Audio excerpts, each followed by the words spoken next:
थी। 14 अक्टूबर 1967 की वाणी चल रही थी। दूसरे पेज के अंत में बात चल रही थी कि साधु लोग गंगा स्नान आदि करने जाते हैं, उसको समझते हैं कि वो पतित पावनी है, इसलिए वो पाप धोने जाते हैं। अब कोई शरीर को थोड़ा ही पाप लगता है, पाप तो आत्मा को लगता है, आत्मा को पावन बनना है। बाप तो आकर के आत्मा को पावन बनाते हैं और कहते हैं माम एकम याद करो तो तुम्हारे पाप भस्म हो जाएंगे। 14 अक्टूबर 1967 की वाणी का तीसरा पेज। तो ये ज्ञान तुमको अभी मिला है। पहले तो यही समझते थे कि गंगा भी पतित पावनी है, गंगा में स्नान करने से पाप धुल जाएंगे।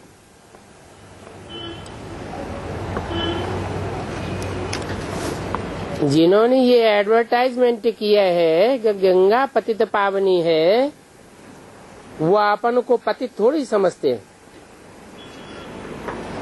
वो कहते हैं कि गंगा में स्नान करने से लोगों ने गंगा को पतित बनाया, अब हम उसमें पांव डालेंगे तो पावन बन जाएगी।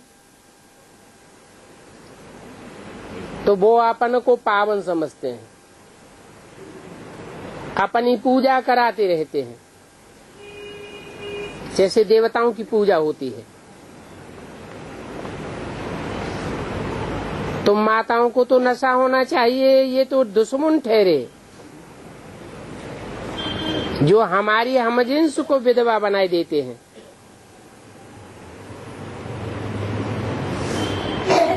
और बच्चों को निर्धन का कर देते हैं। अपने सुख के लिए कितनों को दुख देते हैं, परंतु वह इन बातों को समझते नहीं है। अब स्वर्ग में तो ऐसी बातें होती नहीं हैं कि कोई घर घाट और बच्चों को छोड़कर निर्धन बना के चला जावे। ये तो है ही रौरव नरक। सभी बिच्छू टिंडन मिसल एक दूसरे को मारते काटते रहते हैं, पराई स्त्रियों की चोरी करते रहते हैं। कितना गंद लगा पड़ा है। भारत में तो और ही रौरव नरक है। पहले भारत एकदम स्वर्ग था।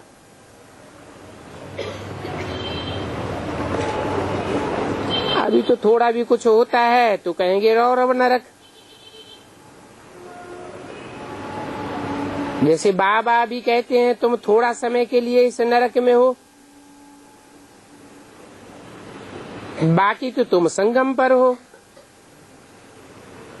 परंतु कोई विकार में गिरते हैं, फेल होते हैं, तो जैसे कि नरक में जाए गिर पड़ते हैं।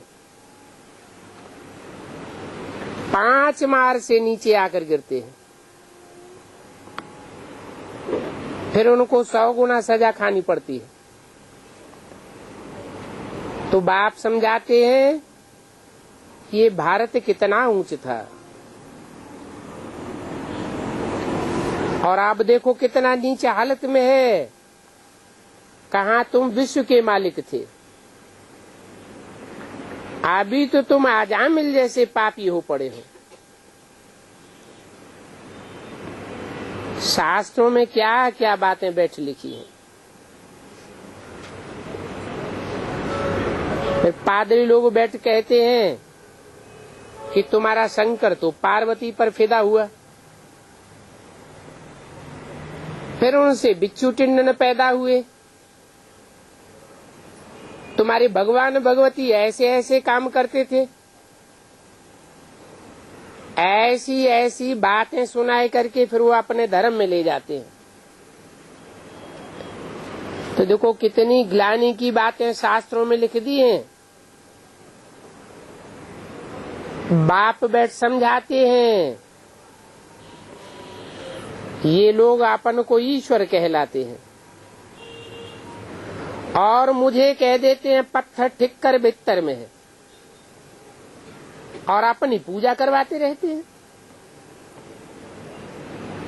ये भी ड्रामा में नूद है,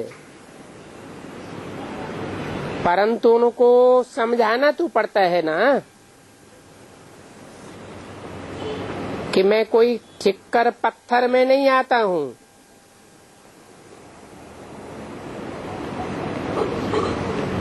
ये ठिक्कर बुद्धि मनुष्य है जो अपन को भगवान समझ बैठे हैं। क्या क्या बातें सुनाते हैं। कच्छ मत्स्य अवतार, सुअर अवतार,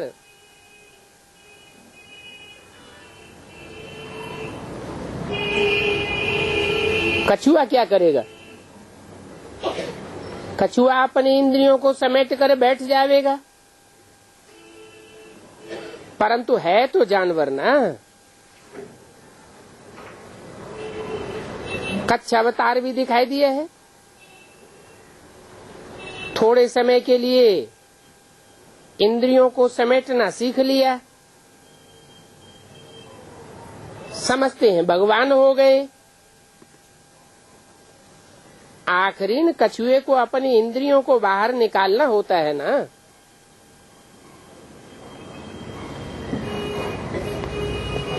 मत्स्य अवतार दिखाया हुआ है। मछली बढ़ती गई, विस्तार होता गया, उसको बड़े बड़े जलाशय में डालते गए। अब है तो यहाँ संगम युग की बातें।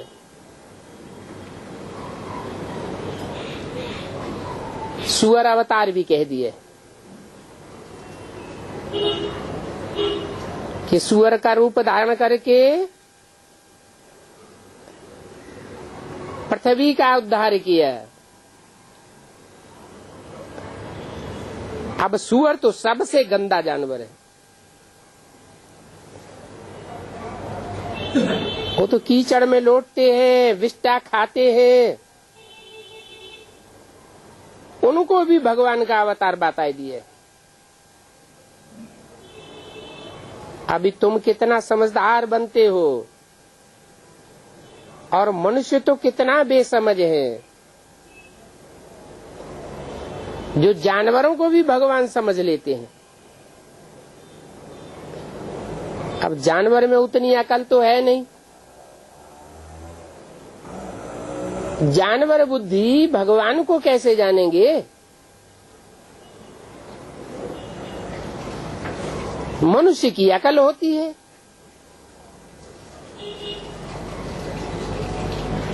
तुमको यहाँ नशा चढ़ जाता है, परंतु बाहर जानवरों की दुनिया में जाने से नशा कम हो जाता है। संग का रंग तो लगता है ना, खुशी उड़ जाती है। कोई स्टूडेंट बड़ा इम्तिहान पास करते हैं तो उनका कब नशा कम होता है क्या? पढ़ करके पास होते हैं, फिर देखो क्या क्या बनते हैं। तो अब तुम्हारा भी नशा चढ़ना चाहिए ना। अभी दुनिया का तो देखो क्या हाल है। दुनिया नीचे गिरती जाती है और तुमको ऊंचते ऊंच बाप खुद आकर के ऊंच बनाते हैं। पढ़ाई पढ़ाकर ऊंच बनाते हैं ना, और वो भी निराकार। ऐसे तो तुम आत्माएं भी निराकार हो, परंतु तुम्हारी मन बुद्धि रूपी आत्मा देह में धरी रहती है, बार बार देह में आकर्षित हो जाती है। मैं तो सदा शिव कहा जाता हूँ, सदैव ही निराकारी स्टेज में रहने वाला हूँ।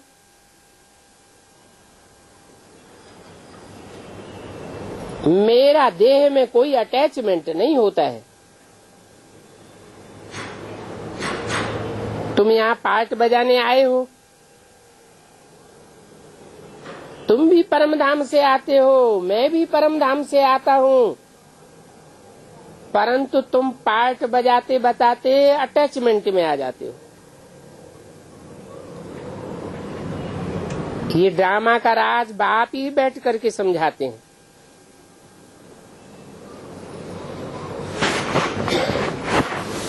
इस ड्रामा में तुम्हारा भोक्ता का पार्ट है और मेरा भोक्ता का पार्ट है।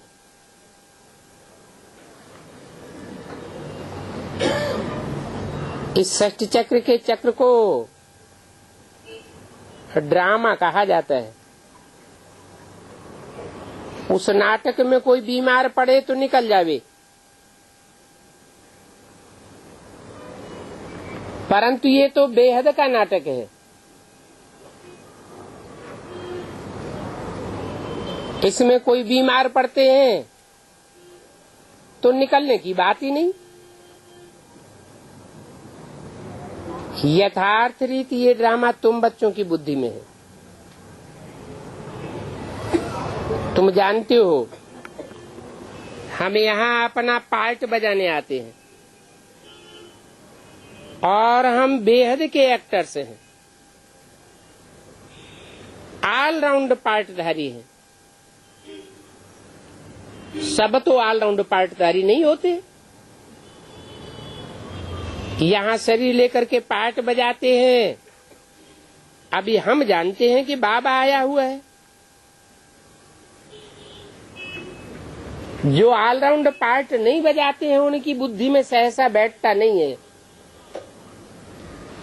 क्या कि बाबा आया हुआ है। ये सब बातें बुद्धि में ठहरनी चाहिए। बेहद का ड्रामा कितना बुद्धि में रहना चाहिए, क्योंकि तुमको विश्व की बादशाही मिलती है तो इसके लिए पुरुषार्थ भी ऐसा अच्छा करना चाहिए। गृहस्थ व्यवहार में भी भल रहो, परंतु पवित्र बनो। विलायत में ऐसे बहुत होते हैं, जब बूढ़े होते हैं तो कंपेनियनशिप के लिए शादी कर लेते हैं, सिर्फ संभालने के लिए। फिर जब शरीर छोड़ते हैं तो सब कुछ विल कर देते हैं। कुछ उनको दे देते हैं, कुछ चैरिटी में दे देते हैं, परंतु उनके अंदर विकार की बात नहीं रहती है। जो आशुक माशुक होते हैं वो भी विकार के लिए फिदा नहीं होते हैं। जिस्म का सिर्फ प्यार, परंतु तुम तो हो रूहानी आशुक। एक माशुक को याद करते हो। सभी आशुकों का एक माशुक है, सभी एक को याद करते हैं। और वह माशुक कितना शोभनीक है। आत्मा गोरी होती है ना, वो तो है एवर गोरा, एवर प्योर कहा जाता है। तुम जो अभी सांवरे बन गए हो तो तुमको आए सांवरे से गोरा बनाते हैं। तुम जानते हो बाप हमको गोरा बनाते हैं। जब तुम गोरे बनते हो तो तुम्हारे में भी कितनी कशिश आ जाती है। काले बनते हो तो दुनिया में कोई पूछता नहीं। यहाँ भी बहुत हैं, यहाँ बैठे बैठे भी पता नहीं किस किस ख्यालात में बैठे रहते हैं।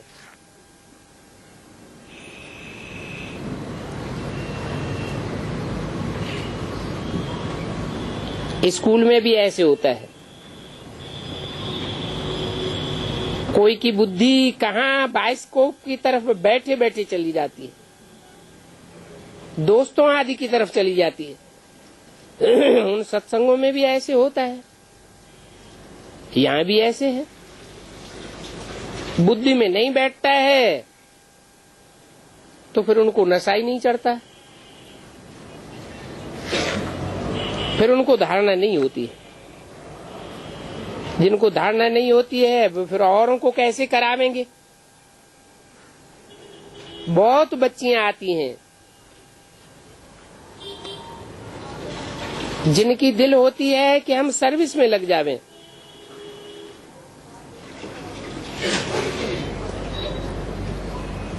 परंतु उनको बच्चे हैं, बुद्धि को खींचते रहते हैं।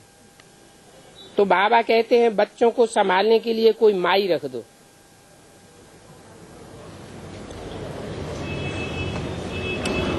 तुम तो बहुतों का कल्याण करेंगी। जब बहुतों का कल्याण करेंगी तो तुम जगत माता कही जावेंगी। होशियार माता हो तो क्यों न रूहानी सर्विस में लग जावे। तो इन हद के बच्चों को संभालने के लिए कोई को रख दो। बाप के बेहद के बच्चों की संभाल करो, बेहद की जगत माता बनो। तुम कहेंगे जगत माता तो एक ही होगी, यह सब होंगी? है एक ही होगी। जो भुजाएं होंगी वो माता नहीं कही जाएंगी। भुजा को भी तो मददगार कहा जाता है। एक भुजा में अनेक उंगलियां होती हैं। भुजा को सहयोग देने वाली। कोई बच्चा माँ की उंगली पकड़ता है तो क्या कहेगा?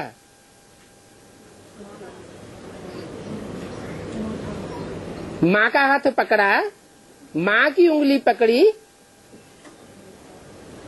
या जड़ उंगली पकड़ी?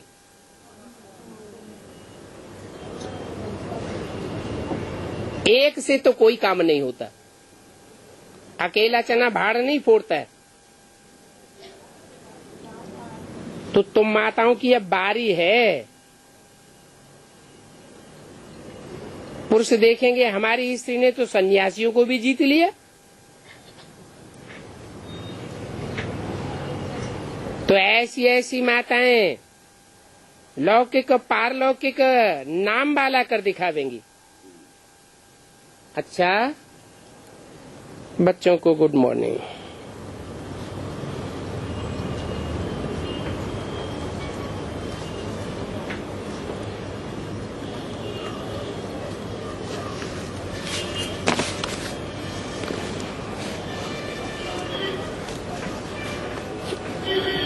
छोटा सा रात्रि क्लास है।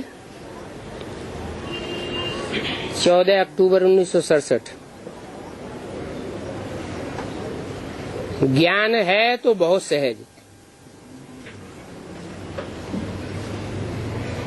कोई अंधे हो, लूले हो, लंगड़े हो, वो भी ये ज्ञान ले सकते हैं और बहुत ऊंचे पद पाए सकते हैं।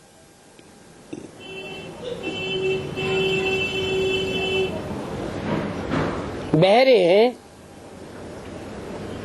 इशारे से समझ सकते हैं कि ये हमारा फादर बाप है, इनको याद करो। समझ में आ जाए कि बाप को याद करना है तो भी कल्याण है। फिर उनके भी विकर्म विनाश हो जाएंगे, ये तो जरूर है। जाना तो सबको है। विनाश होता है तो सब प्रकार का ख्याल खलास हो जाता है। जो जिस धर्म का होगा अपने सेक्शन में चला जाएगा। अभी इस दुनिया में तो सब मिक्स हैं, ये बच्चे जानते हैं कि सब धर्म वाले अपने अपने सेक्शन में जाकर के रहेंगे। बाप कहते हैं कल पहले भी तुम विश्व के मालिक थे और तुमने ये शिक्षा पाई थी।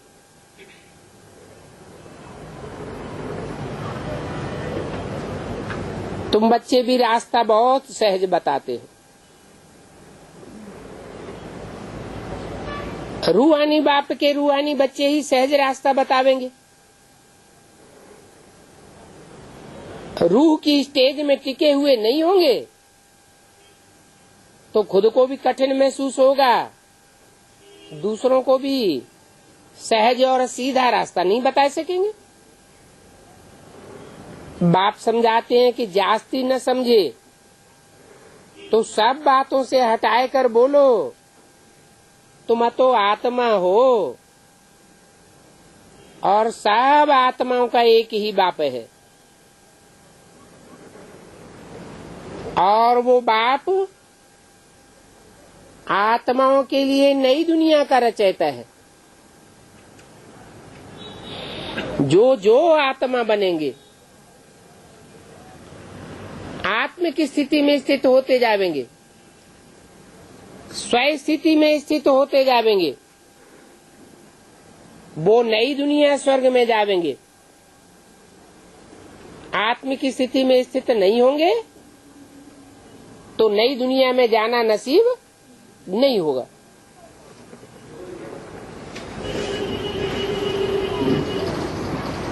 बाप आवेंगे तो कोई पुरानी दुनिया तो क्रिएट नहीं करेंगे। पुरानी दुनिया का क्रिएटर कौन है?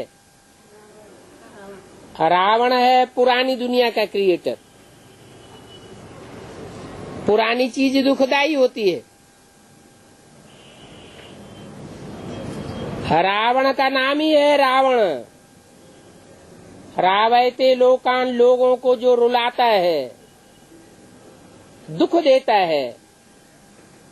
कोई को दुख मिलता है तो रोते हैं ना।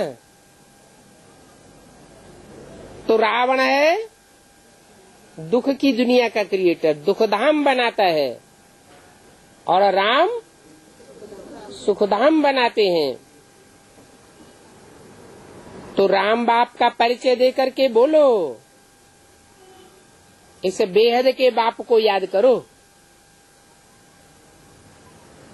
रावण कोई बेहद का बाप नहीं है, है? बेहद का बाप नहीं है। रावण कोई एक सिर का नाम थोड़े ही है। 10 सिर मिलकर के रावण बनता है। उनमें मुखिया है काम विकार, काम क्रोध लोभ मोह अहंकार, इन 5 का पर्सनिफिकेशन किया गया है। शास्त्रों में चित्र भी बनाए हुए हैं। चित्र तो जरूर चरित्र की यादगार होंगे। तो रावण क्या चरित्र खेलता है? रावण रुलाने की दुनिया बनाता है। ये परिचय देकर के बोलो, अभी बेहद के बाप को याद करो। वो बेहद का बाप सब का बाप है। 500-700 करोड़ जो भी मनुष्य आत्माएं हैं, सबका बाप है। कीड़े मकोड़े पशु पक्षी पतंगे सब आत्मा के रूप में स्थित हो जाते हैं।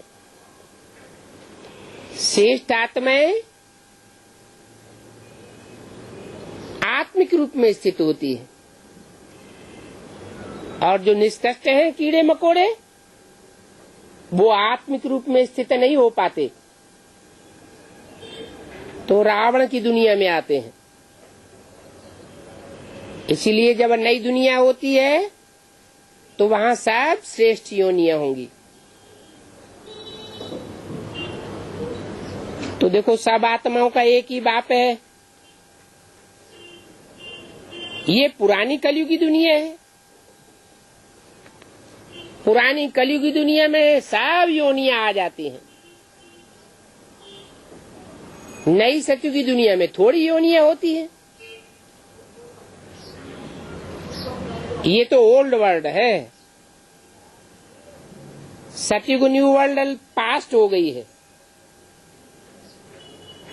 बाप रचयिता है नई दुनिया का।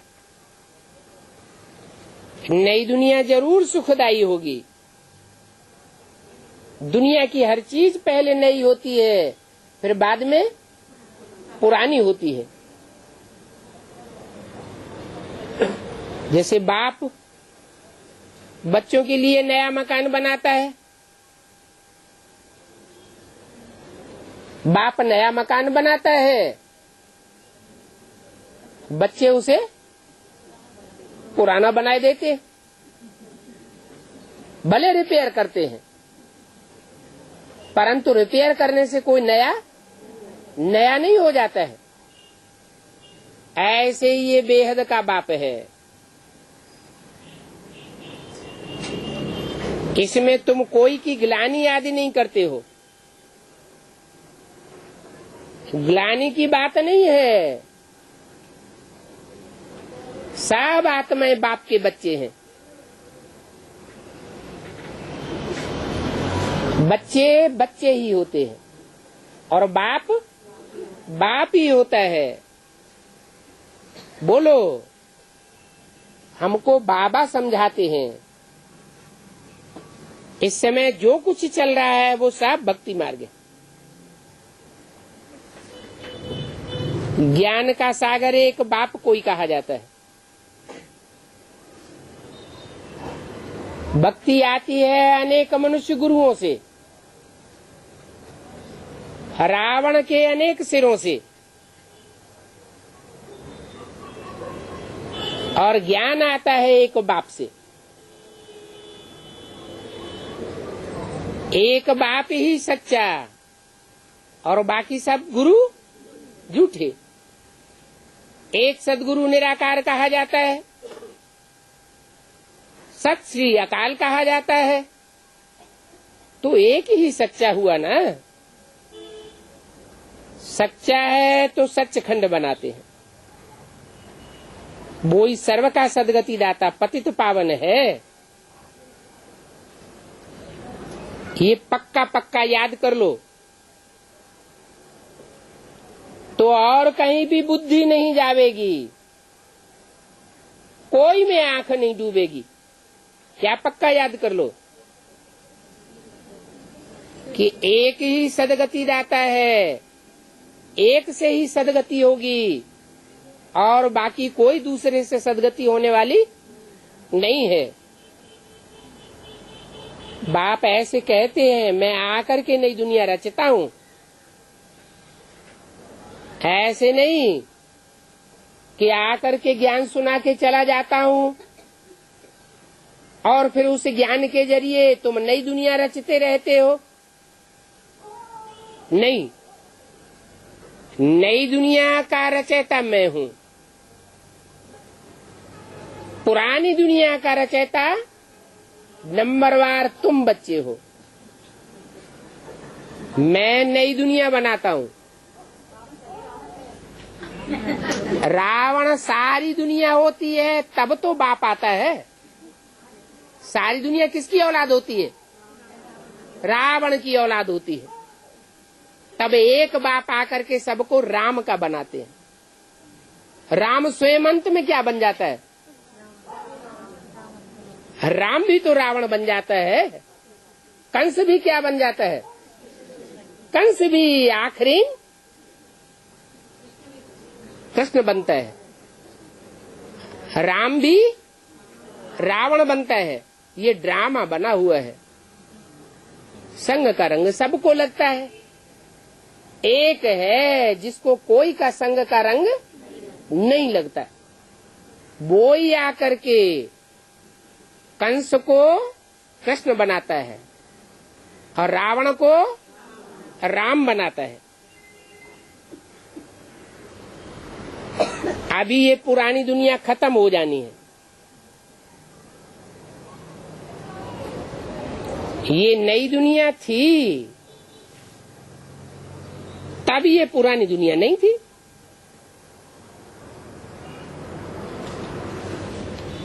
अब वह नई दुनिया नहीं है, फिर नई दुनिया स्थापन हो रही है। इन लक्ष्मी नारायण की राजधानी होगी। बाप को याद करने से पावन बन जाएंगे।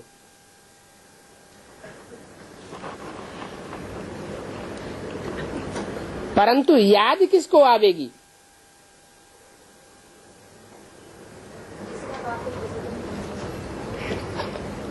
बाप की याद उनको आवेगी जिन्होंने बाप से प्राप्ति की होगी।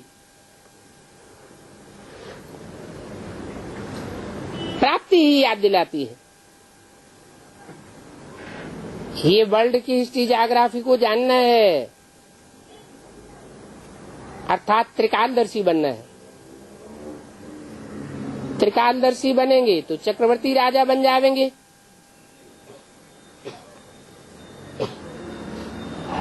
तुम भूत भविष्य और वर्तमान के 84 जन्मों को जान जावेंगे।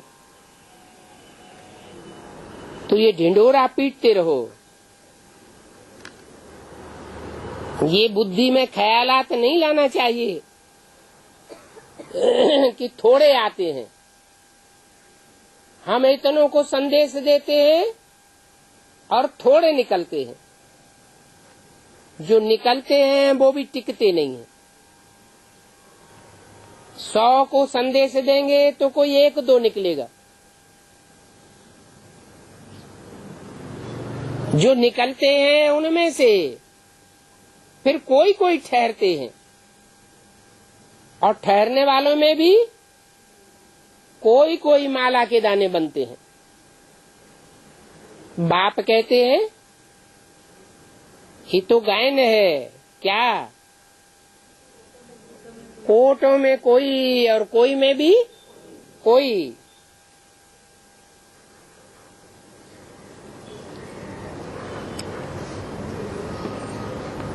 यथार्थ रीति जो पुरुषार्थ करेंगे वो ही ऊंची पद पावेंगे और वो ही वारिस बनेंगे। ड्रामा अनुसार तुम पुरुषार्थ जरूर करते हो,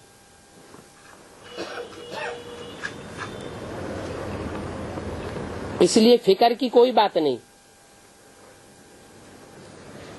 कोई बात नहीं फिकर की, तो आराम से अमृत वेला सोते रहो।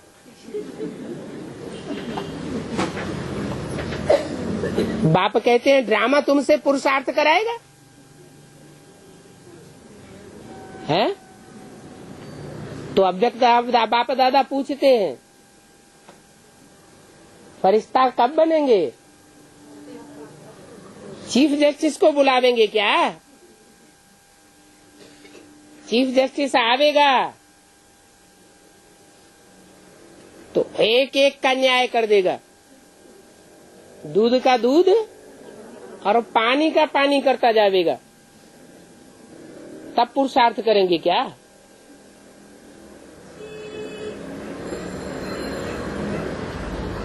बाप कहते हैं ड्रामा तुमको पुरुषार्थ जरूर करावेगा। 63 जन्मों का जिनका अच्छा हिसाब किताब होगा उनको पुरुषार्थ ड्रामा जरूर करावेगा। ड्रामा अनुसार तुम पुरुषार्थ करते हो। चिंता तो बाबा को होनी चाहिए। क्यों? क्योंकि पुरानी दुनिया को नई दुनिया बनाने का जिम्मेवारी बाप की है। यहाँ सर्विस नहीं है तो कोई बात नहीं।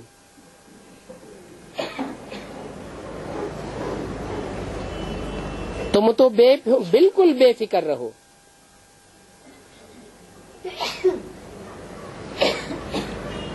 इसमें फिक्र करने की बात नहीं है। बाबा हर एक को जानता है कि कौन की कितनी सर्विस में दिल लगी हुई है।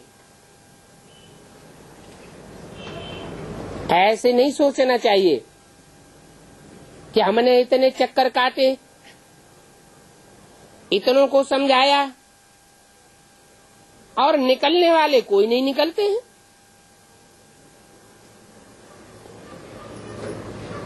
ब्राह्मणों के कदम कभी भी व्यर्थ नहीं जावेंगे। कोई बीज होता है तुरंत फल देता है, कोई बीज होता है जब मौसम आता है तो फल देता है। तो ड्रामा अनुसार है पुरुषार्थ करना है। तुम रह नहीं सकेंगे पुरुषार्थ के बगैर। अगर रह जाएं तो उनको कहा जाएगा कि इनकी तकदीर में नहीं है।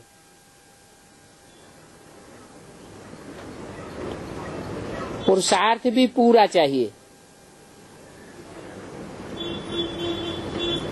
इसके लिए जितना हो सके पढ़ाई का रिगार्ड रखना चाहिए। पूरा पुरुषार्थ भी किनका होगा? जो पढ़ाई का रिगार्ड रखेंगे। पढ़ाई का रिगार्ड माना टीचर का रिगार्ड। एक दिन भी मुरली मिस नहीं करनी चाहिए। ये है पुरुषार्थ का फाउंडेशन। बाबा कहते हैं जो भी मुरली पढ़ो यहाँ बैठ कर पढ़ो। है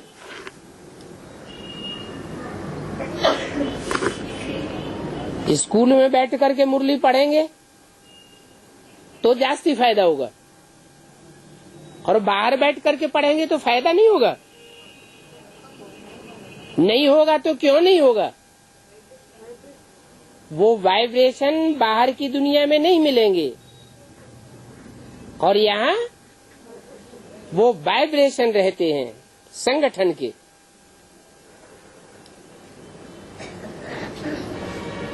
एब्सेंट क्यों डालनी चाहिए? गॉडली स्टूडेंट को क्लास कब मिस नहीं करना चाहिए? बड़े से बड़ा पद मिलता है। कोई भी अड़चन की बात आती है तो बाप से पूछ सकते हो। पूछने के लिए बैठ करके पूछो। बाप एक सेकंड में तुम्हारी सब बातें उड़ा देंगे।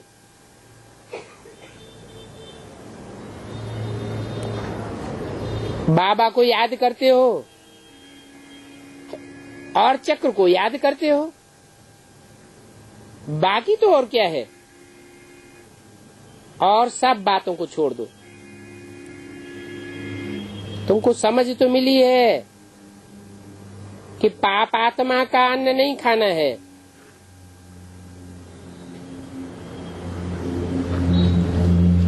जो पाप की कमाई खाते हैं उस अन्न का भी असर पड़ता है। जैसे कोई शराब की दुकान करता है, ढेरों को शराब पिलाने के, बेचने के निमित्त बनता है। शराब सब प्रकार के विकारों को खींचती है। तो धंधा पाप का धंधा हुआ या पुण्य का धंधा हुआ? पाप का धंधा हो गया।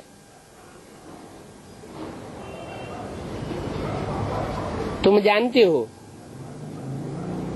अभी हम सारे विश्व को पवित्र बनाते हैं।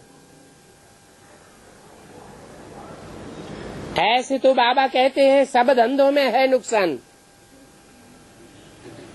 सिर्फ शराब के धंधे की बात नहीं है। इस दुनिया के जितने भी धंधे हैं वो सब नुकसान करने वाले हैं। आखिरी इन सब में नुकसान हो जाएगा। फिर कौन सा धंधा है जो पुण्य की कमाई करता है? ये एक ही ईश्वरीय धंधा है जो बाप आकर के सिखाते हैं। इस बात की सच्चाई का पता तब लगेगा जब ताबड़तोड़ विनाश शुरू हो जाएगा।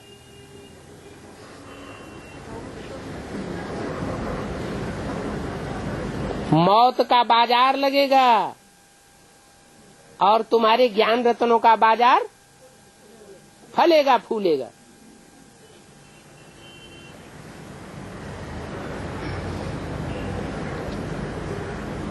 तुम ही गोप गोपियां हो जो अभी गुप्त होकर के पुरुषार्थ करते हो।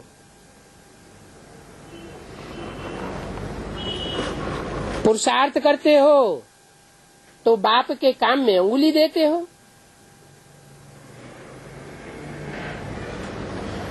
दुनिया पलटने लगती है। इन बातों का अर्थ तुम ही समझते हो। तुम्हारे द्वारा ही भारत सतो प्रधान सतयुग बनता है, तो तुमको ही राज्य मिलना है।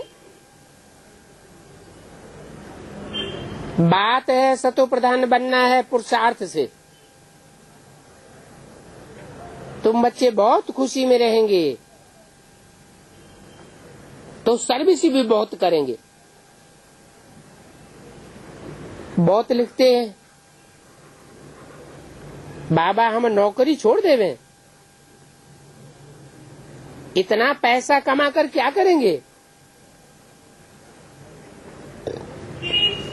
जो गवर्नमेंट की सर्विस करते हैं तो उनको गवर्नमेंट से बहुत खर्चा मिलता है। यहाँ भी सर्विस की, सिर्फ डिससर्विस न करें। यहाँ बैठे हो, खाना तो सबको मिलता है। बाप को याद करना है, शरीर निर्वाह के लिए भी सर्विस करते हैं ना। वो कर्म करते, फिर भी तुम सब गॉडली सर्विस पर हो।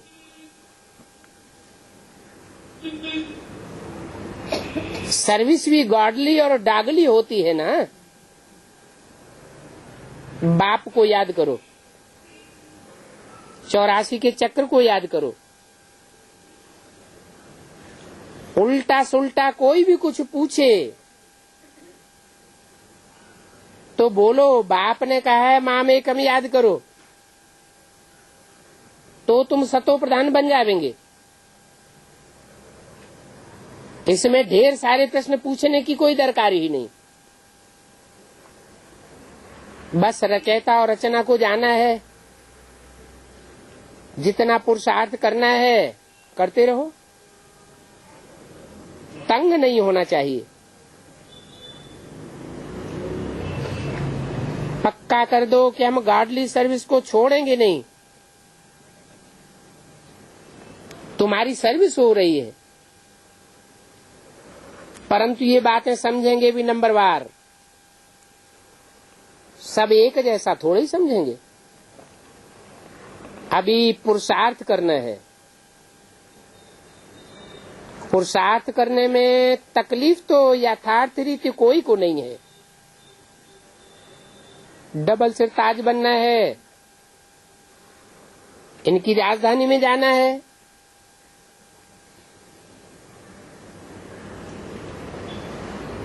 राजधानी में जावेंगे तो डबल सिर ताज कौन सा मिलेगा। एक तो सबको प्योरिटी का ताज होगा, सबके चेहरे चमकते हुए होंगे रूहानियत से, और दूसरा सबके सिर पर जिम्मेवारी का ताज होगा। ईश्वरीय सेवा में उछलते रहेंगे। जैसे आसमान के सितारे होते हैं, कितना टिमटिमाते हैं, तो हम तो धरती के सितारे हैं, बाप के दुलारे हैं। सर्वसेवन होंगे तभी तो दुलारे बनेंगे। ये 9 लाख सितारे सारी दुनिया में रोशनी फेंकेंगे। ये रोशनी फेंकने की इनकी जिम्मेवारी है।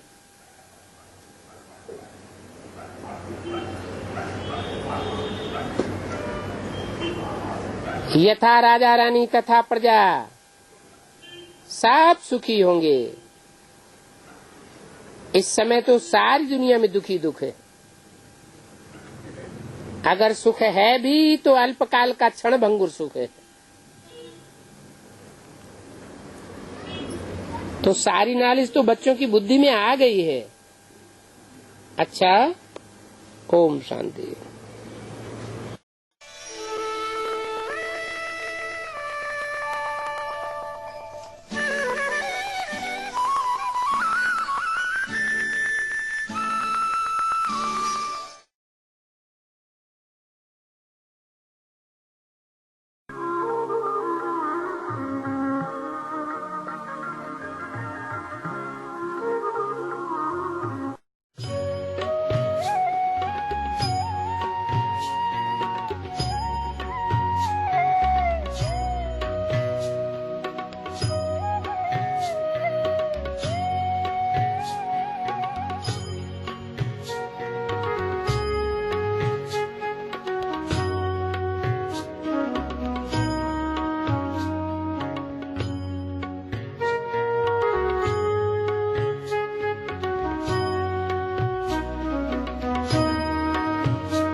चुपचाप बैठे रहें तो टाइम पास हो जाएगा।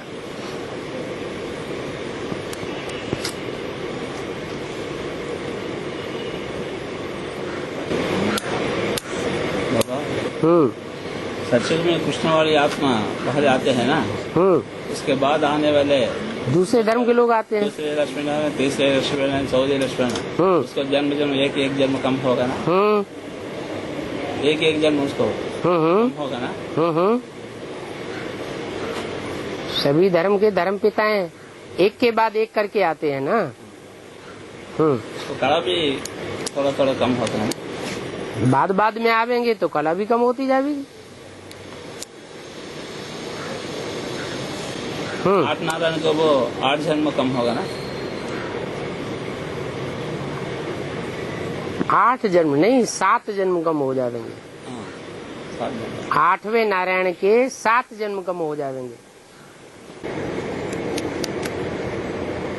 लेकिन ये संगम नारायण को जन्म 84 जन्म होगा, एक भी जन्म कम होगा नहीं सत्युग में। सत्युग के नारायण जो पहला होगा उसके 84 जन्म नहीं होंगे, उसे भी 84 जन्म होंगे,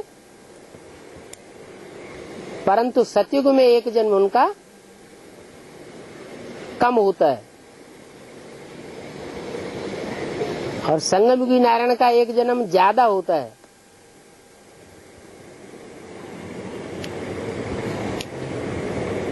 इसलिए वो त्रेता में जाकर के एक जन्म ज्यादा लेंगे। जो भी उतरती कला वाले नारायण हैं उनका एक जन्म त्रेता में ज्यादा होगा, 13 जन्म होंगे। इसलिए उसको त्रेता कहा जाता है। कृष्ण वाले आत्मा को 13 जन्म होगा। उनके जो भी फॉलोअर, उनकी डायनेस्टी में जो भी आने वाले नारायण होंगे उन सब का एक जन्म त्रेता में बढ़ेगा। कृष्ण वाली आत्मा को भी, कृष्ण वाली आत्मा को भी एक जन्म त्रेता में बढ़ जाएगा।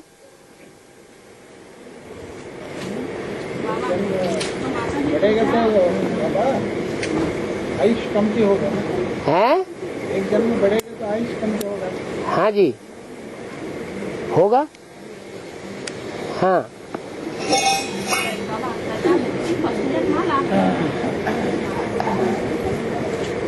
प्रजापिता का कहेंगे एक्स्ट्रा ऑर्डिनरी जन्म।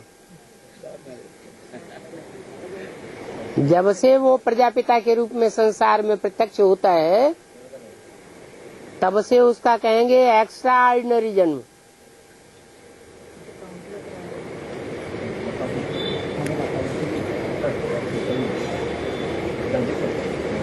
प्रजापिता से पतित से पावन के रूप में जब कन्वर्ट हो जाता है तो कहेंगे उसका पहला जन्म।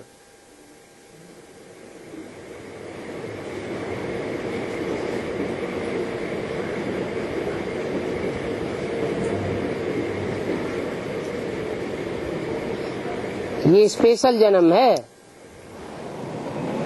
पतित से पतित भी है और पावन से पावन भी है। तो अभी 84 जन्म है ना। सन 36 में कहेंगे 84वां जन्म।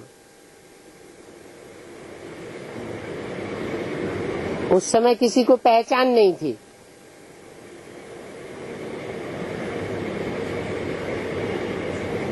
और वही आत्मा दोबारा जन्म लेके आती है तो कहेंगे एक्स्ट्रा ऑर्डिनरी जन्म। वो भी कब तक, जब तक पावन न बने। नारायण बन गया माना पहला जन्म शुरू हो गया। और नास्तिक है ना, जो नास्तिक है बौद्ध धर्म से बनाया, नहीं तो क्रिश्चियन धर्म से बनाया। पहले क्रिश्चियन धर्म है या पहले बौद्ध धर्म है?